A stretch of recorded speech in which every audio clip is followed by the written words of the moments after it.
Hey, Mike, let's pick up some waivers, shall we? Let's do it, man. All Let's right, go. producer, hit it.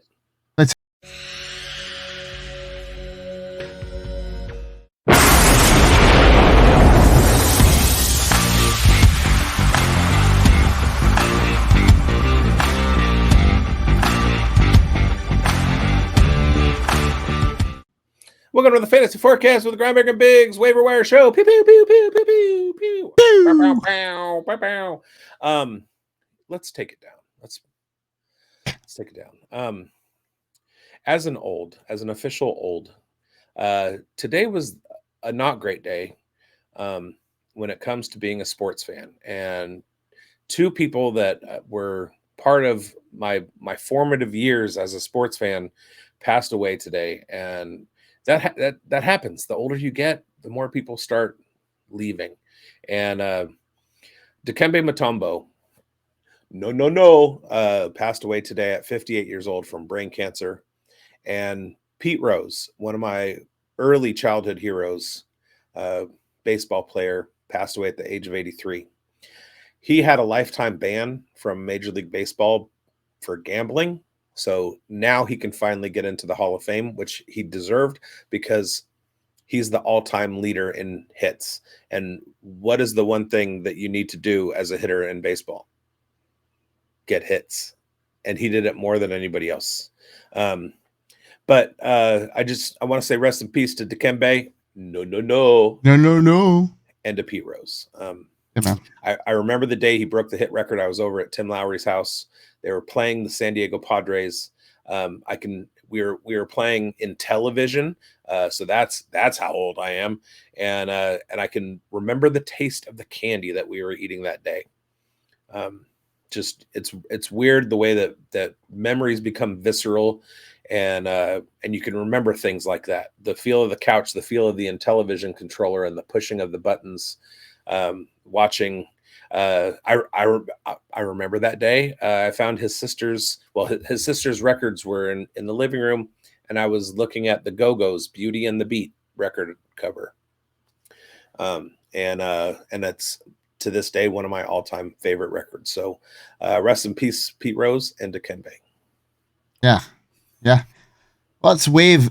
We're going to start our wave session then. We'll wave goodbye to them, and we'll bring in our waiver wire show. That's a nice transition. I like the waiver. Waving. Yeah. So we're into week 5 now, headed into week 5 here, and it's Tuesday.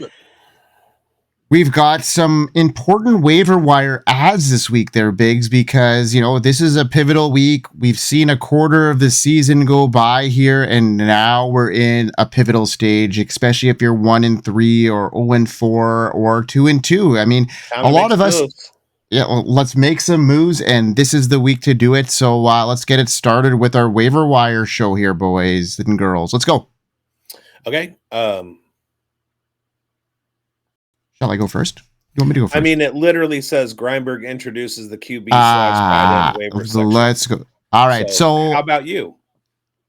I'm going to go with my first pickup this week, and I'm going to talk about a tight end, and a tight end that you should be picking up, and that's Tucker Kraft. He's the tight end you want on your roster, especially with Christian Watson out for a few weeks due to that high ankle sprain.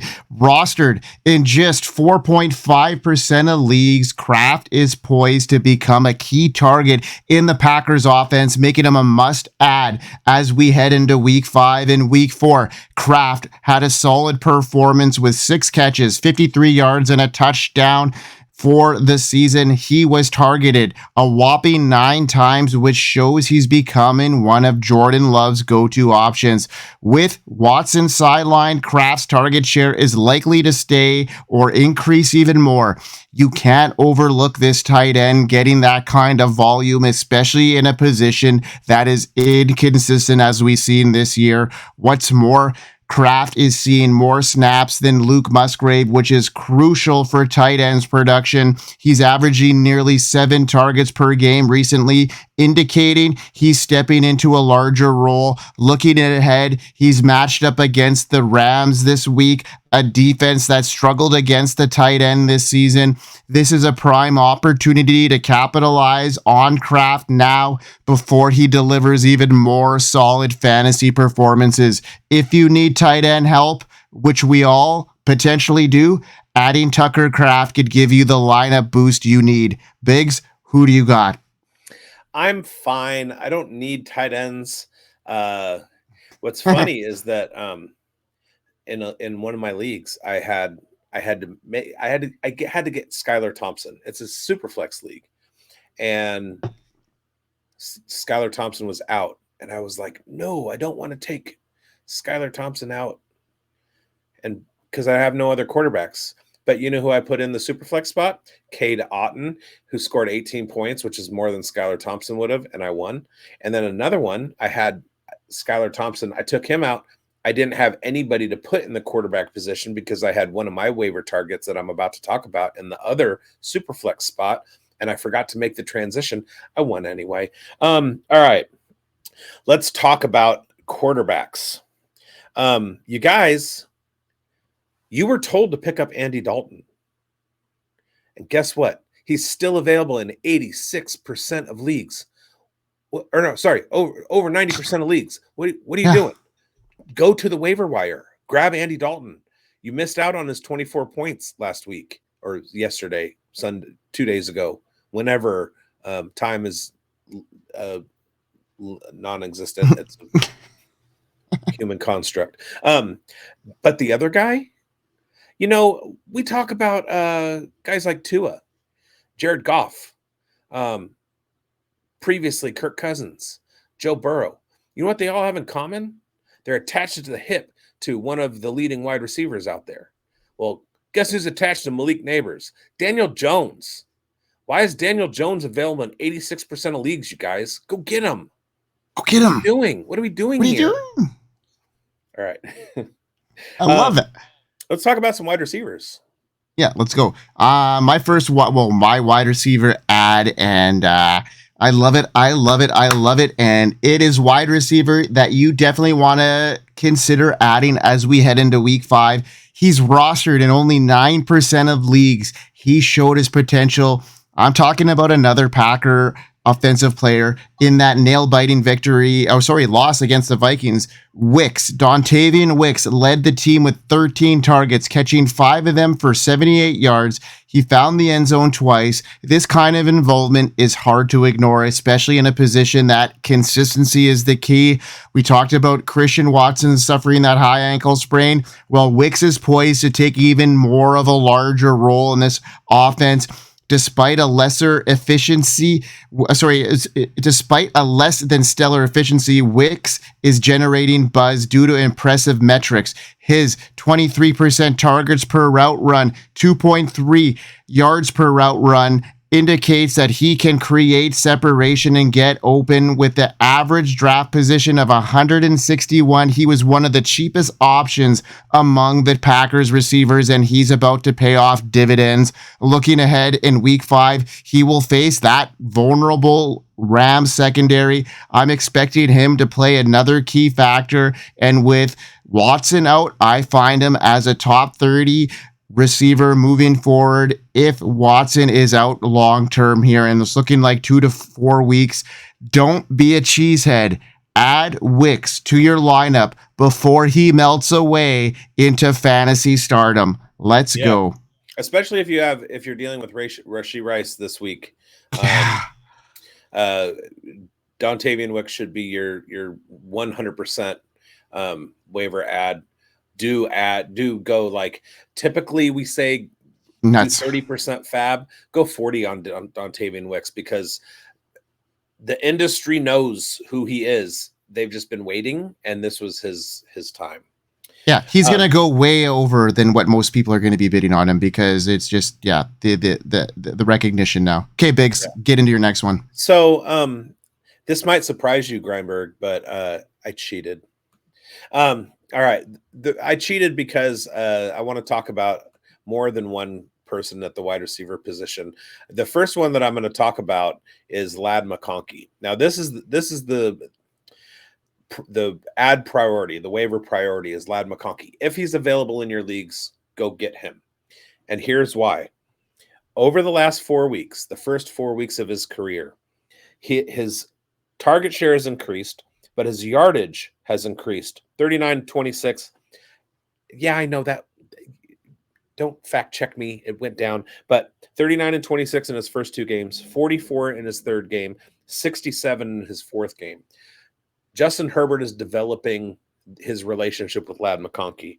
He had 7 targets in week 1, 6 in week 3, and 7 in week 4. His yards per target, and this is a key, 5.57, 6.5, 7.33, 9.57. What does that tell you? That tells you that his yards down the field are increasing with every time Justin Herbert throws him the ball. There's another interesting thing about Ladd McConkey. Somebody put together a chart. It's rookie seasons from 2010 to 2024. The top 4 in terms of first downs per route run, number 1 is Malik Neighbors. Number 2 is Puka Nacua and Ladd McConkey. And number 4 is Odell Beckham Jr. That is the type of rarefied air that we were telling you all offseason that Ladd McConkey was going to provide. It's not surprising that he's not having a breakout as quick as Malik Neighbors is or Marvin Harrison Jr. because nobody else does that ever except for Puka, right? It's just not precedented. It takes time to learn the NFL, and Ladd McConkey's doing that. Again, he's only available in 26% of leagues. And so to kind of to buffer that, because he's probably not. But well done, viewers. The reason he's owned in 76% of leagues is because you listened to us all year. If you need somebody, we told you about Allen Lazard and we told you about Wan'Dale Robinson, and they absolutely should be on your rosters. Those guys are available everywhere. Go get them too. And I'll tell you how when I get to my running backs. Spoiler alert. Hey, Grandberg, who's your running back? My running back this week, and it comes to no surprise seeing the colors in my background that I'm going to talk about a Chiefs running back, and it's not with great, happiness that I talk about Kareem Hunt, because honestly, I liked Carson Steele, but that second fumble he gave up in 3 games, it just kind of put his the nail in the coffin for him. But Kareem Hunt now is a must waiver wire add, sitting at just 21% rostered. His season debut with the Chiefs, he rushed 14 times for 69 yards and caught 2 passes for 16 yards, demonstrating his immediate impact. Hunt quickly took over that backfield after rookie Carson Steele struggled with that fumble, showcasing his ability to lead the team in touches. He actually looked a little bit more explosive than I thought he would. His impressive average yards per carry was 4.9, proving that he can still be effective in fantasy football. Looking ahead to week 5, Hunt will face the Saints. While the Saints have allowed the 11th fewest yards rushing, they've also given up the 5th most yards per carry to opposing backs. This is promising for Hunt, but the role in his offense could be more promising because there's some uncertainty still with Kareem Hunt, but there's also uncertainty with Clyde Edwards-Helaire, who is expected back soon.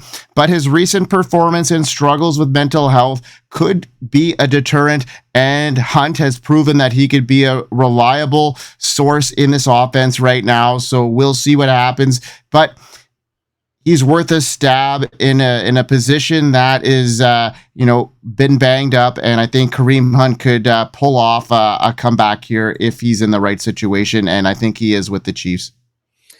I'm going to go ahead and let this one slide without giving you a stop trying to make Kareem Hunt happen. Go ahead, go pick him up. What do I care? Yeah. I don't think but it's pretty slim, at this position right now. There's a couple of guys, and I think I know who you're going to be talking about right away. And I'm with you on this one. All right, so I gave everybody Roschon Johnson a week early, and right after I did, everybody said, "Go add Roschon Johnson." and then Roschon Johnson went out and got a touchdown for himself. It wasn't a great game. He didn't win anybody in the week, but at least he got those touchdown points, and it's gonna be a progression. We're in week 4. We just finished 4 weeks. Well, there was another running back that was part of Roschon Johnson's class who I was just as high on as I was on Roschon Johnson, and in fact drafted him in my rookie draft ahead of Roschon Johnson, and that's New Orleans Saints running back Kendre Miller. Now, Kendre Miller is in Dennis Allen's doghouse, and he's been injured, and he's struggled with injuries, but he's about to come off the IR. He still has the IR designation. He's going to start practicing this week, and his talent is going to get him onto the field. He's a pass-catching back that can handle every down duties. Alvin Kamara is getting older, and they don't want to give Alvin Kamara 25, 30 touches a game. It's just not prudent for the course of the season. And Jamal Williams isn't a third down guy. So at some point, just like with Roschon Johnson, Kendre Miller is going to come in and be able to handle the duties, especially if you have an injury to Alvin Kamara. Go get him now while he's still 90% unowned. And then, you know what? Since he has that IR designation, do a little roster shenanigans. Add him and drop somebody. Stick him in your IR. Boom. Now you have another roster space. So go grab Tucker Kraft, Wandale, Lazard, McConkey, Kareem Hunt, whoever you need to. And then you can sit and wait until Kendre has his full and complete and total breakout. And you just gamed the league. Boom. Building champions. We are building champions. And where can you find where champions are built? Is there a place where you can find all your stuff? I know. Where? Fantasy Sports Advice Network. Let's hear about it. We are here. We are here. FantasySportsAdvice.com, offering the best fantasy sports social media platform. Why join endless Discord communities or the trolls of Reddit? Fantasy Sports Advice is a community designed to help you win with 24/7 support. Go to FantasySportsAdvice.com and become a pro member for unlimited access. Again, go to FantasySportsAdvice.com today. All right. And you know what you can do from FantasySportsAdvice.com? You can find all of our shows. We have our Waiver Wire show. That drops every Tuesday. Mm-hmm. We have Points After Thursday night after the TNF game. We've got our Start and Sit show. That comes out on Friday. And then we have our injury show with our physio, Marcus Gailey. And then you can also find me, Breakfast with Biggs, at 8 a.m. Pacific, 11 a.m. East Coast time. I'll answer your start and sit questions leading up to other shows. Also, check me out on the Queen's Ransom show on Wednesday nights. That's a fun one with me and Amber. And follow me at Big Boned FFB on Twitter, but type Jameer Biggs into the search engine because I like that better. And you can find me at FFCanuck99 at the X Machine. And everybody, make sure you go onto the Fantasy Sports Advice Network platform, get yourself a pro membership, and get into the community that is thriving every day and get in there. Let's go. All right. From all of in our lane, thriving.